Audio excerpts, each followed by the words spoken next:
round 5 of the Bankfin Off-Road Championship at Sun City recently. The event was scheduled to be run in Mpumalanga, but the high fire risk in the forest forced officials to make a last-minute change of venue. Off-Road South Africa put the event together in just 2 weeks, with the route comprising 3 115-kilometer laps. At the event, which marked the start of the second half of the Bankfin Off-Road Championship. Duncan Foss and Mike Griffiths topped the Production Vehicle Championship log in their Nissan Hardbody and had a comfortable 22-point lead over Hugo and Jaap de Bruin in the Class E Toyota Hilux.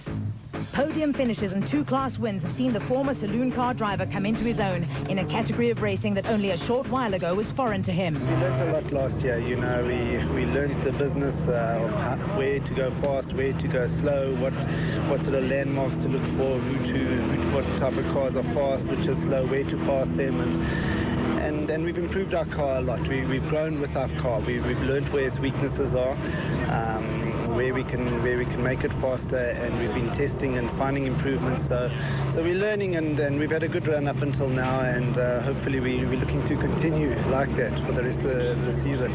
Father and son crew Hugo and Jaap de Bruin have finished second in Class E on each of the previous rounds and in the process amassed 98 points.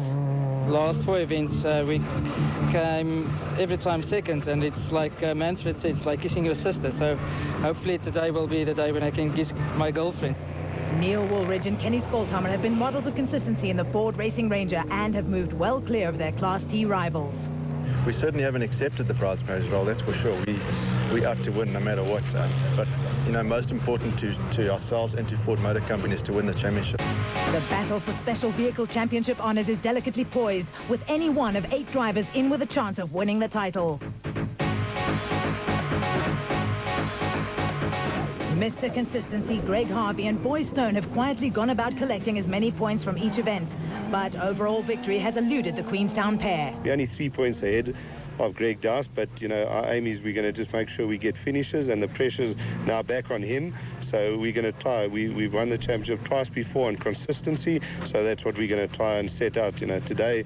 And I think this race is going to be very maybe in our favour in the sense that consistency is going to pay, because I don't think you'll be able to ride fast here. You're going to have to ride consistently to get to the end. Toyota 1000 Desert Race winner Greg Dowse blotted his copybook with a non-finish on the O'Hagan's Kopenhagen Hotel 500, but remains in the hunt. We're still in the running. We've come here today to try and get back in the lead again and claim back what's ours. Reigning Production Vehicle champions Geniel de Villiers and Francois Jordan dominated the 38-kilometer prologue in the Nissan Hardbody. They were 42 seconds faster than teammates Hannes Grobler and Richard Leek.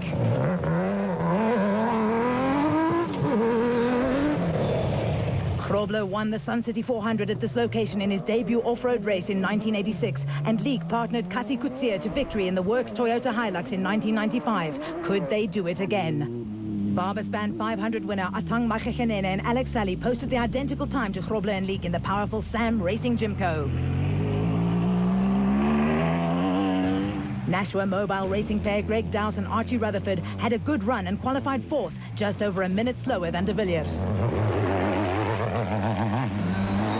Barbaspan 500 winners Arpi Reiniger and Robin Houghton were hoping for a change of fortune. The Castrol Toyota Land Cruiser crew have had 2 non-finishes in 4 events. Much development has gone into the new generation Land Cruiser, which made its debut at the Toyota 1000 Desert Race.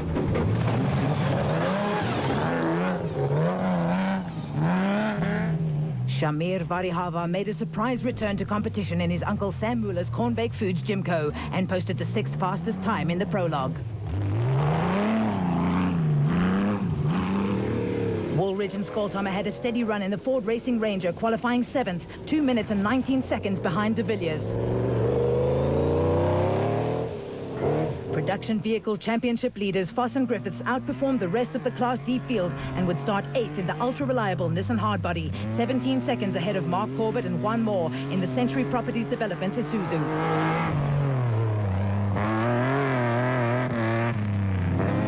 Corbett and Moore have finished every event this season, with their highest placed finish, a 2nd in Class D on the O'Hagan's Kopenhagen Hotel 500.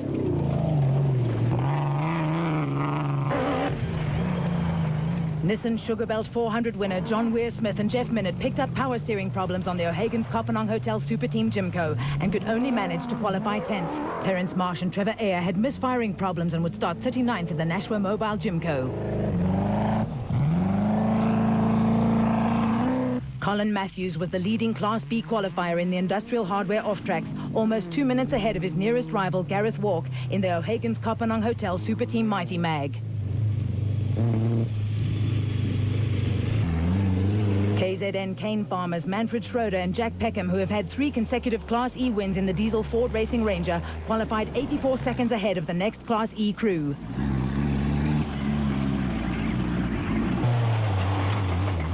Frank and Darlene de Greef were the lone entrants in Class F for two-wheel drive unlimited production vehicles. The Toyota Hilux found the going a little tough in the slippery conditions, and they would start 49th.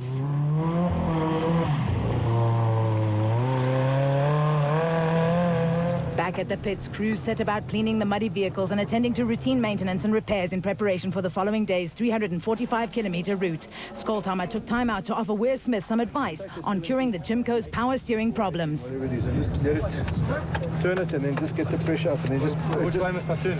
No, release it. So it'll actually, it'll just put a little clip under there, and it'll just let the... I mustn't turn the steering though. Yeah, you turn it, you're full lock, from full lock to full.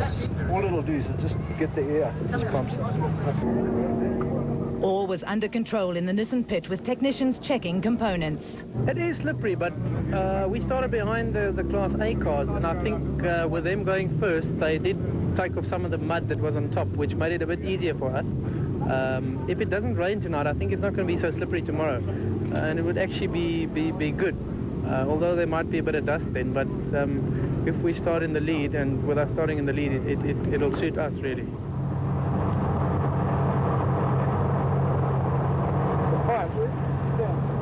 Arpi and Yolanda Reineke's 9-week-old son, Abraham, was oblivious to all the noise and activity around the Toyota pit and was content to sleep through it all.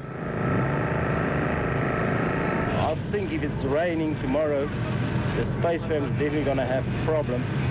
We're okay with the four-wheel drives, and I'm expecting one of the four-wheel drives for an overall win, and I hope it's us. Toyota technicians fitted stronger springs to the Castrol Toyota Land Cruiser in the hope of improving the vehicle's handling. The top 10 qualifiers for the Toyota Dealer 400 at Sun City. As was to be expected, the four-wheel drive production vehicles had the advantage over the two-wheel drive special vehicles.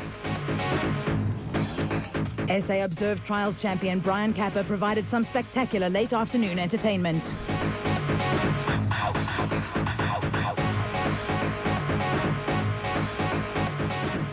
The Bankfin, but the day turned out to be sunny and hot.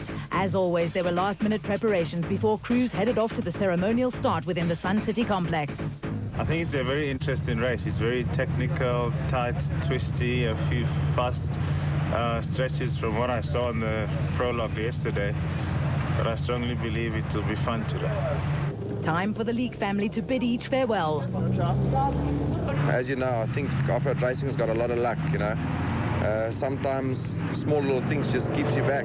We just do more and more preparation, work on the car more, and just hope and pray that our luck changes, that's all. Nissan's Hein Grobler hasn't had much luck this season either. Jong, ek hoop dis nou verby, want ons het al die teëspoed wat ons kon gehad het hierdie jaar gehad.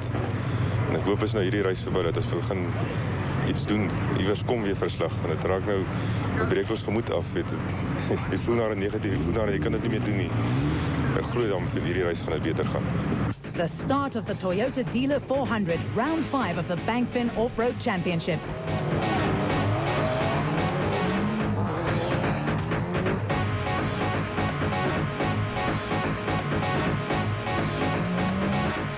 On board with Geniel de Villiers and Francois Jordan in the Nissan Hardbody.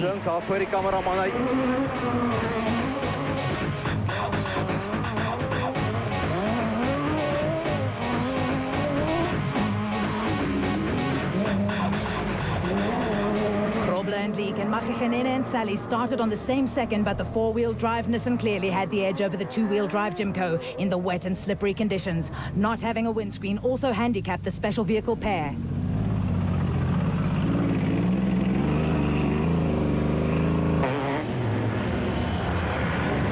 Greg Dowse and Archie Rutherford held on to 4th place in the Class S Nashua Mobile Raceco. They too found the conditions to be a little tricky.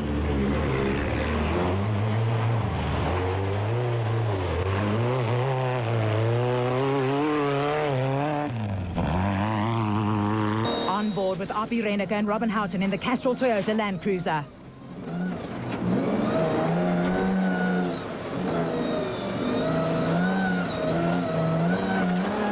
A decidedly more comfortable environment than in a special vehicle.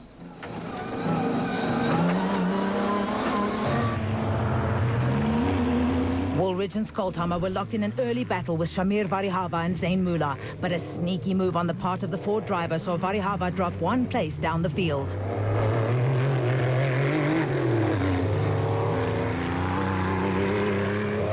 Despite the Bankfin Off-Road Championship catering for 2 separate categories and recognizing 2 champions, there is nevertheless intense rivalry between the special and production vehicle fraternity.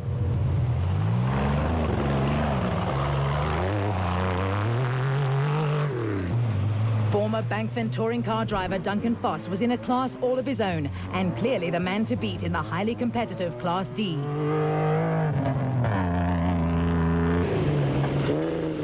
The Century Property Developments Isuzu of Mark Corbett and Juan Moore has proved to be extremely fast but sometimes fragile.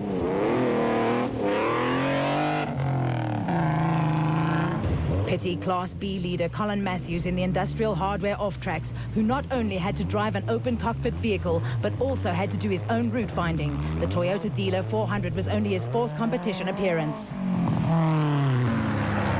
Behind the leading pack, the rest of the field was bunched together with drivers looking for every opportunity to gain a place. Overnight rain meant that there was no dust.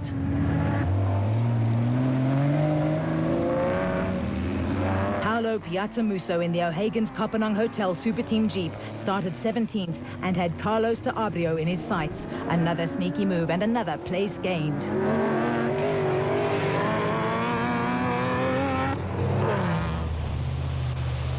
The 2-wheel drive Jeep gained 9 places in 30 kilometers, but was forced to retire when a steering arm sheared, fortunately at low speed and with no damage to the crew or the vehicle. Shumi van Vieren and Stephen Parker were hoping for a change in fortunes after 3 non-finishes in 4 starts this season.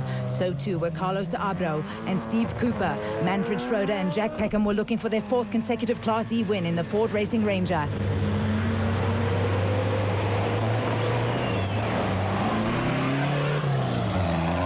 Long after the last car had left, John Weir Smith was still battling to solve the power steering problem on the O'Hagan's Kopanang Hotel Jimco.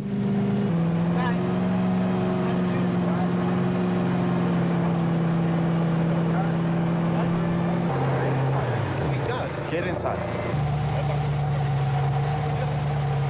Weir Smith and Minute started 30 minutes after the last car had left the start line and had a lot of ground to make up. And make ground the pair certainly did. They were fortunate that there was no dust, which made overtaking slower vehicles somewhat easier, and the slippery conditions did not seem to bother the BMW 540 V8-powered Jimco.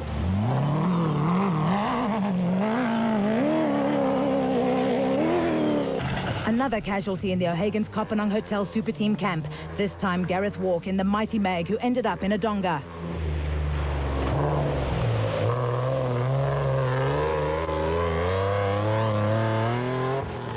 The front right arm is bent and it's really difficult to drive like that without power steering. Can't do much with the car. I'm going to see what I can do now. Maybe I can make a plan and carry on with the race, hope so. But if not, that's how it goes.